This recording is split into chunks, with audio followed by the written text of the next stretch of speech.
Imaginez un instant. Vous ouvrez un album de photos de famille. Vous tournez les pages. Et là, sur la toute première photo, la plus ancienne, vous voyez votre arrière-arrière-grand-mère. Mais elle n'a pas l'air d'un nourrisson. Elle n'a pas l'air d'une petite fille. Elle a 60 ans. Des rides. Des cheveux blancs. Un visage marqué par le temps. C'est absurde, non? C'est impossible.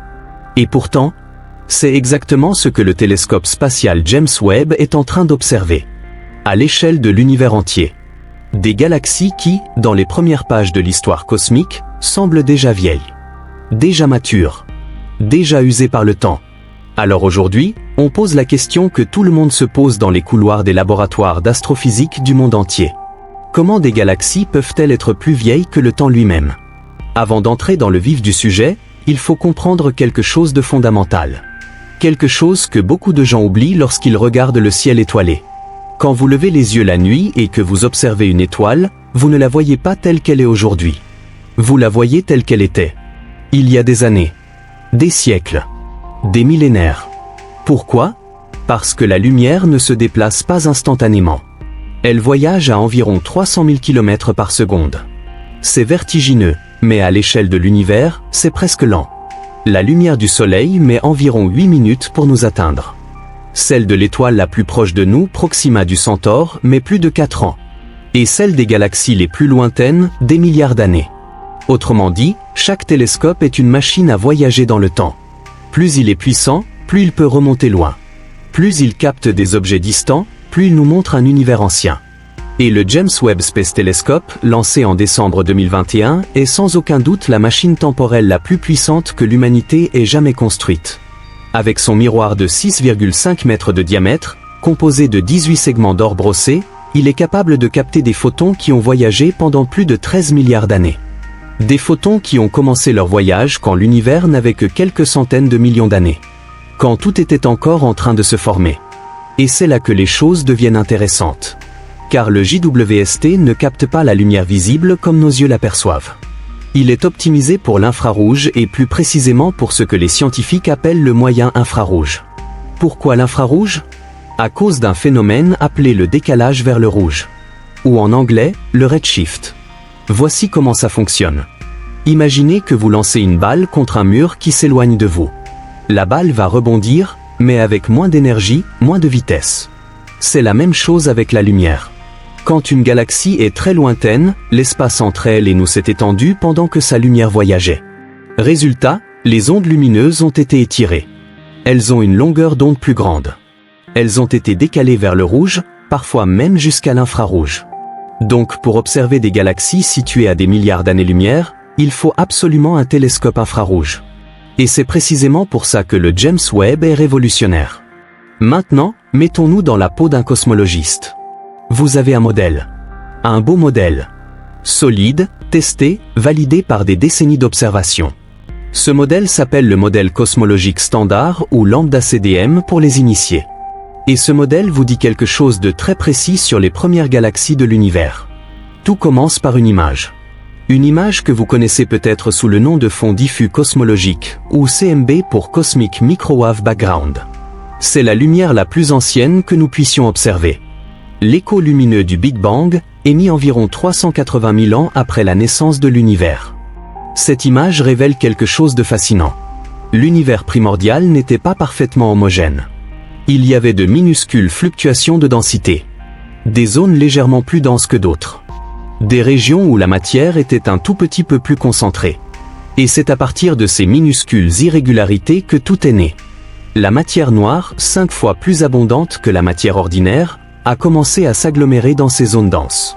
Elle a formé des structures invisibles mais colossales, les halos de matière noire. De véritables squelettes cachés de l'univers. Le gaz ordinaire, essentiellement de l'hydrogène, a été attiré par la gravité de ces halos. Il s'est comprimé. Il s'est échauffé. Puis il s'est effondré sur lui-même. Et les premières étoiles sont nées. Ces premières étoiles étaient regroupées en petites structures désordonnées, turbulentes, bouillonnantes d'activité. Les premières galaxies. Petites. Chaotiques. Riches en gaz. Fabuleuses de jeunesse cosmique. Puis, au fil des centaines de millions d'années, ces galaxies ont grandi. Elles ont fusionné entre elles. Elles ont absorbé du gaz. Elles sont devenues de plus en plus massives, de plus en plus organisées. C'est la chronologie normale. L'ordre naturel du cosmos. Et notre modèle dit une chose très claire. Dans les 10 premiers % de l'histoire de l'univers, soit environ le milliard et demi d'années suivant le Big Bang, il ne devrait tout simplement pas exister de galaxies vraiment massives. Les halos de matière noire n'auraient pas encore eu le temps de grossir suffisamment. La gravité aurait besoin de plus de temps pour rassembler autant de matière. C'était la prédiction. Propre. Logique. Rassurante. Mais l'univers, lui, semble ne pas avoir reçu la note. Il y a environ 15 ans, quelque chose a commencé à cloche dans les données.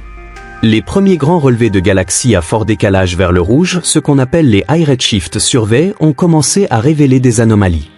Des galaxies qui semblaient avoir des halos de matière noire trop massifs pour leur époque. Des galaxies étonnamment rouges. Et ce détail, cette couleur, est capitale. Voici pourquoi. Une galaxie jeune, en pleine formation d'étoiles, est une galaxie bleue. Pourquoi ? Parce qu'elle est remplie d'étoiles massives, brûlantes, voraces. Ces étoiles émettent une lumière intense dans les courtes longueurs d'onde. Elles sont jeunes. Elles sont bleues. Elles brillent comme des feux d'artifice. Mais elles ne durent pas. Ces géantes stellaires consument leur carburant en quelques millions d'années à peine. Elles explosent en supernoves. Et ce qui reste, ce sont des étoiles plus petites, plus froides, plus rouges. Une galaxie rouge, c'est donc une galaxie qui a arrêté de former des étoiles. Une galaxie dont la jeunesse est révolue. Une galaxie vieille. Alors quand on observe des galaxies rouges dans un univers qui n'a que quelques centaines de millions d'années, on est face à une contradiction profonde. En 2018, le chercheur Charles Steinhardt et son équipe ont formalisé ce problème dans une étude scientifique dont le titre résume tout. The Impossibly Early Galaxy Problem. Le problème des galaxies impossiblement précoces.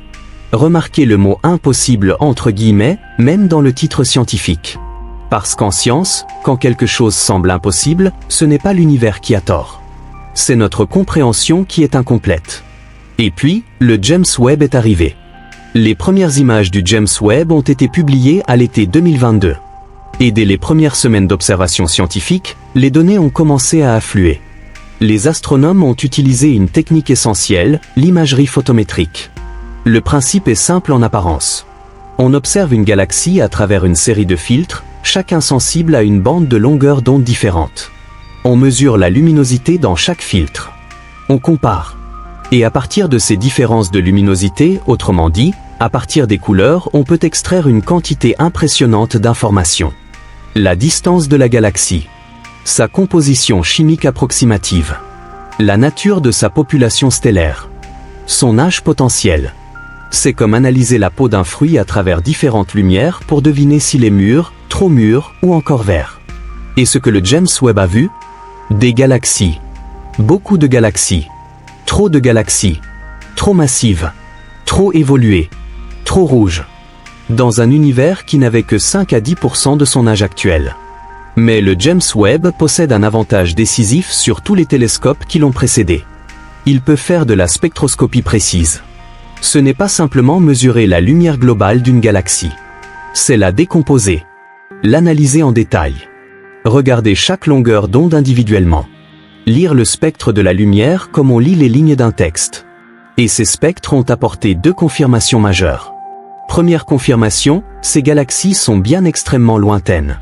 Leur décalage vers le rouge est réel. Pas d'erreur de mesure. Pas d'artefact instrumental. Elles appartiennent bien aux premiers âges de l'univers. Deuxième confirmation, et c'est là que ça fait mal, leur couleur rouge ne vient pas de la poussière. C'était l'une des premières explications proposées. La poussière peut rougir la lumière d'une galaxie, tout comme la poussière atmosphérique rougit nos couchers de soleil. Peut-être qu'on se trompait sur l'origine de cette couleur. Mais non. Les spectres sont formels. Ces galaxies sont rouges parce qu'elles contiennent de vieilles étoiles. Parce que leur formation stellaire s'est arrêtée. Parce qu'elles ont vieilli incroyablement vite. L'une des galaxies les plus extrêmes observées par le JWST se situe à un décalage vers le rouge de 7,3. Cela correspond à une époque où l'univers n'avait que 750 millions d'années. Environ 5% de son âge actuel. Et cette galaxie semble déjà vieille. C'est comme trouver un être humain de 80 ans, qui aurait 4 ans. À ce stade, vous vous demandez peut-être, Est-ce que cela remet en question le Big Bang? Est-ce que l'univers pourrait être beaucoup plus vieux que ce qu'on pensait? Permettez-moi d'être très clair. Non. Le modèle du Big Bang est l'une des théories les mieux confirmées de toute l'histoire de la physique. Il repose sur des dizaines de preuves indépendantes, le fond diffus cosmologique, l'expansion de l'univers mesurée par Hubble, les abondances d'hydrogène et d'hélium primordiales, la distribution des galaxies à grande échelle. On ne jette pas un puzzle entier parce qu'une pièce semble mal s'emboîter. Ce que ces observations nous disent, c'est quelque chose de bien plus subtil et bien plus passionnant. Nos modèles de formation des galaxies sont peut-être incomplets. Et voici la première explication sérieuse sur la table. La fonction de masse initiale ou IMF. Quand les astronomes observent une galaxie, ils ne comptent pas les étoiles une par une. C'est impossible. Ils mesurent la lumière totale. Et à partir de cette lumière, ils estiment la masse totale des étoiles. Et à partir de cette masse stellaire, ils estiment la masse du halo de matière noire. Mais ce raisonnement repose sur une hypothèse fondamentale. La distribution des masses des étoiles dans ces galaxies primitives est similaire à celle que nous observons dans la Voie lactée aujourd'hui. Or, rien ne garantit que c'est le cas. Dans l'univers primordial, les éléments lourds étaient extrêmement rares. Pas de carbone, pas d'oxygène, pas de fer, que de l'hydrogène et de l'hélium. Et cela change profondément la façon dont les nuages de gaz se fragmentent et s'effondrent pour former des étoiles. Sans éléments lourds, les nuages se fragmentent moins facilement. Ils s'effondrent en blocs plus massifs. On forme plus facilement des étoiles géantes. C'est ce qu'on appelle une IMF top heavy, une distribution dominée par des étoiles massives. Et si ces premières galaxies étaient peuplées principalement d'étoiles géantes, alors elles seraient extraordinairement lumineuses. Beaucoup plus lumineuses qu'une galaxie de même masse aujourd'hui. Ce qui signifie que nous surestimions leur masse. Ces galaxies ne seraient pas aussi gigantesques qu'elles en ont l'air. Elles brilleraient juste beaucoup plus fort. Pendant un moment, cette hypothèse semblait prometteuse. Une belle solution élégante. Mais l'histoire ne s'est pas arrêtée là. Une nouvelle étude est venue tout bouleverser. Des chercheurs ont tenté d'identifier des galaxies proches de nous qui seraient les descendantes modernes de ces fameuses galaxies impossibles. L'idée est ingénieuse. Si on ne peut pas étudier directement ces galaxies lointaines avec suffisamment de précision, étudions leurs héritières. Des galaxies qui, il y a 13 milliards d'années, ressemblaient peut-être à ces anomalies, et qui existent encore aujourd'hui, dans notre voisinage cosmique. L'avantage est immense. Ces galaxies proches sont bien plus faciles à analyser. On peut détecter des étoiles beaucoup plus faibles. On peut mesurer la distribution des masses stellaires avec une précision bien supérieure. Et les résultats sont dévastateurs pour l'hypothèse précédente. Au lieu de trouver une IMF dominée par des étoiles massives, ce que prédirait une distribution top heavy, les chercheurs ont trouvé exactement l'inverse. Une IMF bottom heavy. Une distribution dominée par des étoiles de faible masse. Une abondance extraordinaire de naines rouges, ces petites étoiles ternes, froides, presque invisibles. Ce n'est pas juste une contradiction. C'est une aggravation du problème. Voici pourquoi. Si une galaxie est remplie d'étoiles petites et peu lumineuses, alors la lumière que nous observons sous-estime massivement la quantité réelle de matière. Autrement dit, la masse réelle de ces galaxies serait encore plus grande que ce que nous estimions. Et leur halo de matière noire, encore plus massif.